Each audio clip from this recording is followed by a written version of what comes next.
বিপিএলের দ্বাদশ আসরের নিলামে অবশেষে দল পেলেন দুই অভিজ্ঞ ক্রিকেটার মুশফিকুর রহিম ও মাহমুদুল্লাহ রিয়াদ। রোববার রাজধানীর রেডিসন ব্লু হোটেলে বিকাল 4টায় শুরু হওয়া নিলামে দেশের সিনিয়র ক্রিকেটারদের দিকে ছিল সবার দৃষ্টি।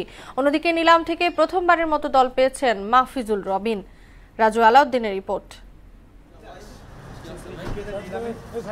রাজধানীর রেডিসন ব্লু হোটেলে শুরু হয় এবারের বিপিএলের নিলাম অনুষ্ঠান। নির্ধারিত সময় ছিল বিকাল 3টা, তবে আয়োজকদের সিদ্ধান্ত তা 1 ঘন্টা পিছিয়ে শুরু হয় বিকাল 4টায়।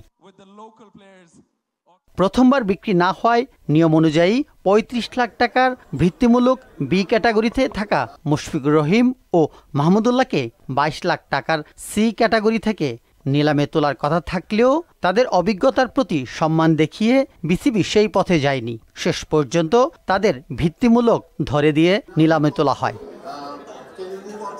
নিলামে রংপুর রাইডার্স 35 লাখ টাকায় দলে বেরিয়েছে মাহমুদুল্লাহ রিয়াদকে।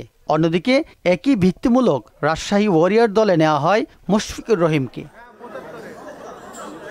এবারে নিলামে এখন পর্যন্ত দেশি ক্রিকেটারদের মধ্যে সর্বোচ্চ মূল্য উঠেছে মোহাম্মদ শেখ নাইমের। চট্টগ্রাম রয়্যালস তাকে দলে নিয়েছে 1,10 লাখ টাকায়। জাতীয় দলের অধিনায়ক লিটন দাসকে রাখা হয় 50 লাখ টাকার ভিত্তিমূলক। নিলামের শুরুতে রংপুর রাইডার্স তাকে টেনে নেয়। শেষ পর্যন্ত 75 লাখ টাকায় লিটনকে স্কোয়াডে অন্তর্ভুক্ত করে রংপুর রাইডার্স। নতুন মৌসুমে দল গঠনের নিয়মও এসেছে পরিবর্তন। প্রতিটি দল সর্বোচ্চ 22 জন খেলোয়াড় নিতে পারবে।